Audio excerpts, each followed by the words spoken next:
اسرائیل اور اس کے ساتھ مغربی طاقتوں نے امت مسلموں کو آزمایا ہے 500 دن سے. دیکھ لیا کہ امت مسلمہ کے اندر غیرت کتنی ہے، حمیت کتنی ہے، مسلم امت کے اندر ایمان کتنا ہے. انہوں نے دیکھ لیا ایمان، حمیت، غیرت زیرو. اس لیے اب خطرہ مسجد الاقصی، اب خطرہ ہے مسجد الاقصی کی طرف، قبلہ اول کی طرف ہے.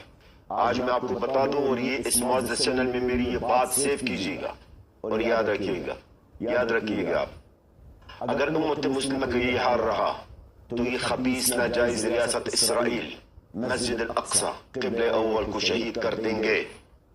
آج تک مجھے پتہ یہ کوئی ایسا پیش گوئی جلال الفر نے کیا ہو اور وہ درست ثابت نہ ہو.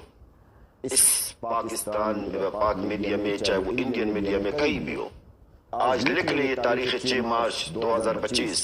اگر امت مسلمہ کا یہ